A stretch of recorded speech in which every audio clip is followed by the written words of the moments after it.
ଏହି ଦିନ ଆମର ଭାରତର ପ୍ରସିଦ୍ଧ ହକି ଖେଳାଳି ଧ୍ୟାନଚାନ୍ଦ ଜନ୍ମଗ୍ରହଣ କରିଥିଲେ। ସେ 1905 ମସିହା ଅଗଷ୍ଟ ମାସ 29 ତାରିଖରେ ଜନ୍ମଗ୍ରହଣ କରିଥିବାରୁ ତାଙ୍କର ଜନ୍ମ ଦିବସଟିକୁ ଆମେ ଜାତୀୟ କ୍ରୀଡ଼ା ଦିବସ ରୂପେ ପାଳନ କରୁଛନ୍ତି। ଜାତୀୟ କ୍ରୀଡ଼ା ଦିବସର ମୂଳ ଲକ୍ଷ୍ୟ ହେଉଛି ଆମ ଦୈନନ୍ଦିନ ଜୀବନରେ କ୍ରୀଡ଼ା କେତେ ଆବଶ୍ୟକ ତାହାର ମହତ୍ତ୍ୱ ବିଷୟରେ ବୁଝାଇବା। ପ୍ରଥମେ ଆମେ ଦେଖିବା ଯେ ଗୋଟିଏ ପିଲା ଛୋଟ ଶିଶୁ ଯେତେବେଳେ ଚାଲିବା କିମ୍ବା କଥାକୁ ଆରମ୍ଭ କରିଥାଏ ସେତେବେଳେ ତାର ପିତାମାତା ତାକୁ ପାଠ ସହ ନିୟୋଜିତ କରିବା ପାଇଁ ଚେଷ୍ଟା କରିଥାନ୍ତି। ତାକୁ ଖେଳକୁଦ କରିବା ପାଇଁ ଏତେ ବି ସୁଯୋଗ ଦିଅନ୍ତି ନାହିଁ, ଯାହାଫଳରେ ସେ ପିଲାଟିର ଖେଳକୁଦ ପ୍ରତି ଏତେ ଆଗ୍ରହ ହୁଏ ନାହିଁ ଏବଂ ଭବିଷ୍ୟତରେ ସେ ବହୁତ ବଡ଼ ବଡ଼ ରୋଗରେ ଆକ୍ରାନ୍ତ ହୋଇଥାଏ।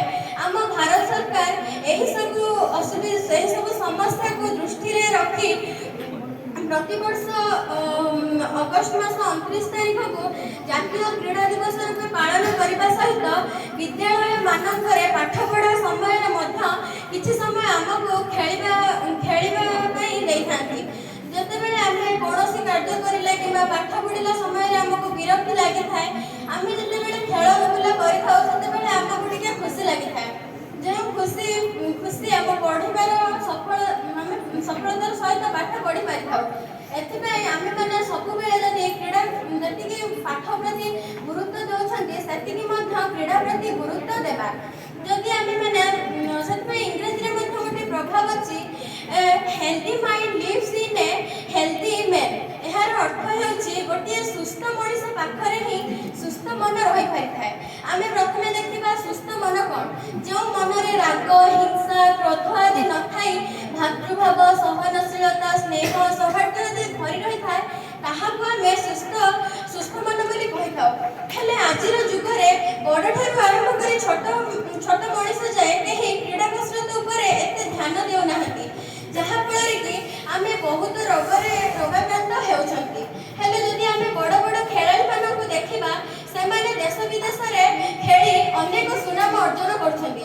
ସେମାନେ ଖେଳିବା ବେଳେ ନିଜର ମନରୁ ସମସ୍ତ ଖରାପ ଭାବ ଯଥା ରାଗ, ହିଂସା, କ୍ରୋଧ ଆଦି ତ୍ୟାଗ କରି ନିଜ ମନରେ ସ୍ନେହ, ସୌହାର୍ଦ୍ଦ୍ୟ, ସହନଶୀଳତା ଭାବ ପୋଷଣ କରି ଶାନ୍ତିର ସହକାରେ ନିଜର ପ୍ରତିଭାକୁ ପ୍ରଦର୍ଶନ କରୁଛନ୍ତି। ଉଦାହରଣ ହେଉଛି କି 9 ଗୋଲ୍ଡ ମେଡାଲ ପଏଣ୍ଟରେ ଥିବା ସମସ୍ତ ପ୍ରତିଯୋଗୀ ଯେତେବେଳେ ଦୌଡ଼ୁଥିଲେ ଜଣେ ପ୍ରତିଯୋଗୀ ସେଠାରେ ପଡ଼ିଯାଇଥିଲେ, ହେଲେ ଅନ୍ୟ 8 ଜଣ ପ୍ରତିଯୋଗୀ ତାଙ୍କୁ ସାହାଯ୍ୟ କରିବା ପାଇଁ ଆଗେଇ ଆସିଥିଲେ। ଏହା ଗୋଟିଏ ଭାତୃଭାବର ଆମକୁ ସୂଚନା ଦେଉଛି। ଇଂରାଜୀରେ ଆଉ ଗୋଟିଏ ପ୍ରଭାବ ଅଛି କି sports has the power to change the earth. ଏହାର ଅର୍ଥ ହେଉଛି କି ଖେଳ ଏବଂ କ୍ରୀଡ଼ା ପାଖରେ ସେତିକି ପାୱାର ଅଛି ଆମ ପୃଥିବୀକୁ ଚେଞ୍ଜ କରିବା ବା ରୋଗମୁକ୍ତ କରିପାରିବାର। ଆମେମାନେ ଆଜିଠାରୁ ଶପଥ ନେବା ଯେ ଆମେ ଆମ ପୂର୍ବ ପିଢ଼ି ଯେଉଁମାନେ ଖେଳ ପ୍ରତି ଏତେ ଗୁରୁତ୍ୱ ଦେଉନାହାନ୍ତି ସେମାନଙ୍କୁ ବୁଝାଇବା ଯେ କ୍ରୀଡ଼ା ହେଉଛି ଗୋଟିଏ ଶାରୀରିକ ବ୍ୟାୟାମ। ଏହାକୁ ଆମେ ନିତ୍ୟଦିନ ପାଠ ପଢ଼ିବା ମଧ୍ୟରେ ବି କିଛି ସମୟ କ୍ରୀଡ଼ା ପାଇଁ ନିୟୋଜିତ କରିବା। ଆମେ ଏହି ଦିନର ଶପଥ ନେବା କି ଆମ ପୂର୍ବ ପିଢ଼ିମାନଙ୍କ ବିଷୟରେ କହିବା, ଆମ ସାଙ୍ଗସାଥିମାନଙ୍କୁ ଏ ବିଷୟରେ ଅବଗତି କରାଇବା ଏବଂ ଆମ ପରପିଢ଼ିକୁ କ୍ରୀଡ଼ାର ମହତ୍ତ୍ୱ ବିଷୟରେ ବୁଝାଇବା ପାଇଁ ଚେଷ୍ଟା କରିବା। ମୁଁ ଏତିକି କହି ମୋର ବକ୍ତବ୍ୟ